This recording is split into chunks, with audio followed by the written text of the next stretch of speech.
Dito guys, may naglabas ng meta, Rom Esme. Mabisa pala to, no? Hindi namamatay, boy. Kanino niya kayo napanood dyan? Napakakulat kahit pagtulungan nyo, hindi namamatay. Bumuo na rin ako ng mga item dito guys na pantibag para sa Esme, pero wala talaga eh. Hindi ako buwabawas. Matindi din yung binigay na link sa amin, pre. Tingnan nyo, nakatakas na siya. Bumalik pa yan. Kinuha pa yung 4 blades. Ganyan kalupit ang mga random ngayon, Brad. I am the one, the way your son don't need a... Ano kayo iniisip niya, no? Pang highlights?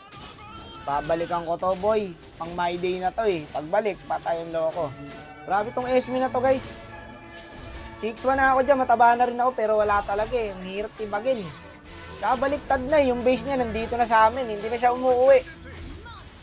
Ganun siya kakunat, boy. Tamo, dito na lang sa amin, no? Wala nang uwian. Sige, dep nyo lang. Ako bahala rito, boy. Kailangan ko na yata ng tulong. 4 na to. Titan mo, Tig. Kaso wala pala siyang ulti. Sayang.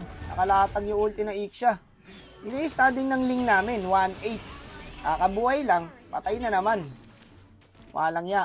Ops, tama na. Masama nagiging pag-away. Ops, palagi magpipigil. Okay? Yan ang practicing nyo. Magpigil kayo lagi. Huwag nyo inuuna yung galit. Walang matutulong yan. Laro lang to eh. Yung laro. Kahit mabait ka rito, hindi obre. Aminin ko sa inyo, lahat na nagsasolo RG, masamang tao. Kahit i-deny nyo yan. Kahit gaano ka kabait, matatanggalan ka ng bait. Boss, ang ganda ng set mo, boss. Nice one. Magkasundo lang yung Tigreal dito, pati yung Ixia, panalo to eh. Kaso ang problema kasi guys, napakakuna talaga ng Esme. Kaya namin bigyan lahat yung Esme. Wala talaga, hindi kami bumabawas. Ang kunat na nga ng Esme, 4v5 pa yung laban. Yung link kasi guys, hindi talaga mapakinabangan. Yung tatlo okay naman, walang problema. Ito problema sa random eh. Kumukuha ng role na hindi alam. O hindi naman kasi tayo nagja-jungle guys, huwag nyo nang kunin. Ibigay nyo na lang sa talagang maalam. Eh kung ganito tayo ng ganito, sa solo, wala mangyayari. Sabi ko lang yung totoo ha. Real talk lang tayo dito. Kung ano yung role nyo, yun na lang kunin nyo guys. Kasi dun kayo mamu-win streak eh. Kung ipipilit nyo yung ganito, teka pare, lumalamang kami. Lumalamang kami, Brad. Kaya pa edit. Nice one, Brad. Ayun na, si Mr. 4 Blades. Bilis pa si Pabida mag-link, boy. Wala, practice link to guys. Halata naman dito, nagsi-halberd na rin ako. Naka-dominance na ako, nakasi-halberd pa ako. Wala pa rin, no? Kinukuhaan na ako ng shield. Nag-malefic roar na rin ako dyan, pero wala talaga, boss. Nakuha talaga yung Esme nito ni Idol. Ang dami na lumalabas na meta, ano? Ang hirap tibagin niya, no? Tama mo, pinoprontahan niya lang, oh. Tapos nakaka-preach yung kampi niya. Tapos dito, guys, naubos ulit namin, pinilit ng kalaban.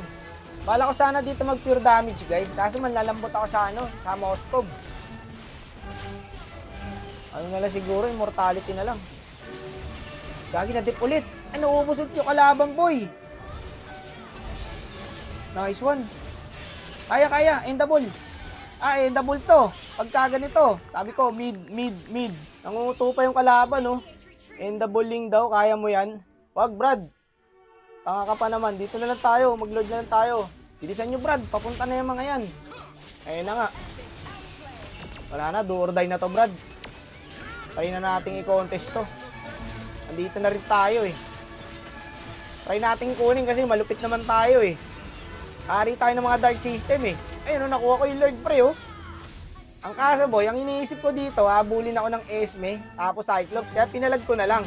Hindi rin po kasi aabot yung ulti ko, kaya since may ulti pa ako, pinalag ko na. Makaka-buy and sell pa naman tayo dito, Rose Gold eh. Ayun, okay, kaso tumatanda na tayo, bumabagal na eh. Kaya pa naman i-dip to eh. O, buhay pa yung Ixia. Madidip pa. May ulti yung Ixia eh. Kaya pa, kung hindi tinamaan ng sibat. Kaso tinamaan. Wala, magdo-donate na naman tayo ng star pag ganito. Ang hirap, Brad. Grabe yung Esme. Hindi na mamatay. Wala lang yun, sayang yung effort. Yan ang mangyayari guys, oh. Pag kumuha kayo ng role na hindi nyo alam. Tingnan nyo, ayoko na.